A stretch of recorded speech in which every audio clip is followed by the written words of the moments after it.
right, guys, I do got a Thursday morning editorial for you. It's kind of short, but it's kind of interesting. I think I want to go through it here and give you something. But it's out of Maryland. It's a short editorial. I will put a link to the full story in the description box below. It's rather lengthy. It's, kind of a long read, but I'll give you a snippet of it here. I read a big chunk, and you'll get it when I go through it.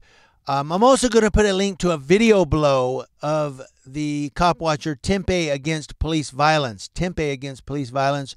I'm going to put, he was doing a Copwatch in Mesa or thereabouts with the Mesa Police Department. And it's 30 minutes long, but it's really interesting. What it's about, I gathered, was that this girl was in a Uber. So she says, allegedly it was an Uber, and allegedly the Uber driver wanted her phone number, and she said, well, my girlfriend's right here. I just can't give you my phone number. And he got mad because she had a girlfriend, meaning, well, oh, you're gay? Yeah. Get out of the car, and she got upset. And so the police were called, and there you go. Now, what I really want you to pay attention to while you're watching his video is when the bully cop comes over. Well, first of all, she doesn't want him recording her. She goes, I'm not going to talk to you, officer, while he's recording. Now, he's quite a distance away. So the officer walks over and says, you got to go way over there. She won't talk to me while you're recording, and I'm going to arrest you for interfering. Now, that's what I meant yesterday when I said you don't get to say. The policy's already set. The lawmakers have already said in my editorial yesterday. That's what I meant right there. That's a prime example of what I meant. This bully cop making up his own rules, making up his own laws. Here you have a man legally filming, legally recording, constitutionally protected. The lawmakers have said you're allowed to record in public where you're at. You're fine. And the cop makes up a law and says, well, I'm going to arrest you for interfering because she won't talk to me. Well, it's not his fault you're not cop enough to get her to talk to you. You're making up laws, and you don't get to say, cop, officer, Mesa Police Department, Mesa, Arizona. You don't get to say. The lawmakers have already spoken. All you're doing is enforcing their laws. It's not your law. It's their law. They made the law. You are enforcing it. And really, you're enforcing it illegally. You're making up crap because you're not cop enough to do your freaking job. So you're blaming the cameraman because you can't do your job. Find another career, cop. Sorry, it gets under my skin when cops do that crap. You don't get to say. The lawmakers have already spoken. She won't talk to you because he's recording. Take her inside. Well, let's go inside and have a seat. Well, let's step in your doorway here. Well, let's go over behind my car and we'll talk over there. Well, you know what I mean? Stop blaming other people because you're inadequate in your job. Moving on. Let's calm down a little bit. Let's go to the other coast, Maryland. A Maryland police department failed to keep adequate training records on its officers. Hired officers who were not recommended, including one who failed a psychological exam and another with 12 citations who repeatedly failed to show up for court hearings, according to a report obtained by News 4 I-Team, investigative team.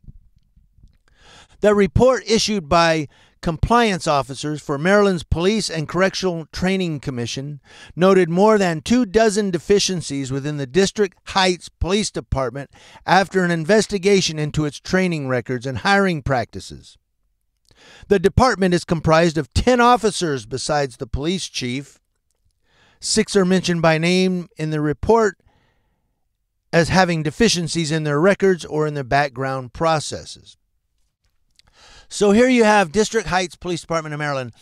NBC News 4 went and they investigated, and they found out that their training records were not adequately kept up. They were hiring officers who weren't recommended, and if you read the story, one officer failed the psychological exam. Failed the psych exam and still got hired. Well, good. He can knock somebody out. He'll knock some felons out. He'll crack some heads. He's crazy. They weren't recommended. And then somewhere in there, I skimmed over it, but I saw a blurb where it said something about they were allowed to get a second opinion on their hiring, like their candidates or their applicants. They're allowed to get a second opinion, so they went and got second opinions. Well, this one wasn't recommended. Well, I'm going to go get a second opinion. That's like going to mom and she says, no, you're not going anywhere. We're making dinner. Sit down. She goes to dad and dad goes, yeah, go ahead. That's called the mom versus dad law. Oh, you said no? Let me go ask this one.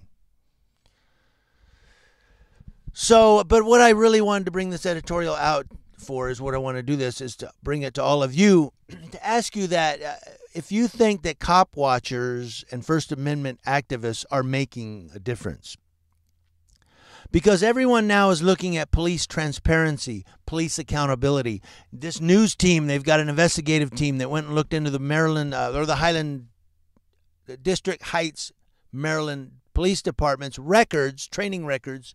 Do you believe that maybe now we are really making a difference on YouTube and other social media where people are now really looking in, mainstream media, now looking into police training records? We've got Irwin Dale, or was it Irwin? In California, you get old, your memory fades. Irwin or Irwindale, I think it's Irwindale, California, where a law was passed that, hey, the training records are now publicly accessible. We can look at them, and so they shred a bunch of them. Well, it wasn't a coincidence. It just we were getting ready to shred them anyway. Yeah, and you just did it when the law passed. Just happened to do it then. So I want to know from all of you, do you really, does anyone out there believe that cop watchers and First Amendment activists are really making a difference, that mainstream media now is looking into training records of police departments, that now they're really checking out these people? Transparency and accountability is starting to grow and flourish and spread across the nation. People are really paying attention. Law enforcement are even using words like accountability. Law enforcement are using words like, well, he has constitutional right to do that. He has a constitutional right to film in public. I hear cops say that sometimes in YouTube videos. They're using our verbiage, or are we using their verbiage? I want to know from you guys what you think. But this accountability and police transparency is starting to grow. It's starting to become larger in life, and I believe we're making a difference. I want to know what you guys think. Are we making a difference? They can arrest us. They can laugh and throw charges up and see if they stick, but the bottom line is we're making a difference, and law enforcement officers are going to have to come to the realization that you're going to be filmed. That even the mainstream media now are looking into your training records and your personnel files that are publicly accessible. And you're going to have to do the right thing, or you're going to end up, as Ed Bassmaster says, we're going to put you on the news. Putting you on the news. News Now Ukaipa. Let me know what you guys think about all I've said. I've said a lot. I talk fast because I wanted to keep it short. I don't want you guys sitting through a 13-minute video. Almost. Let me know what you guys think.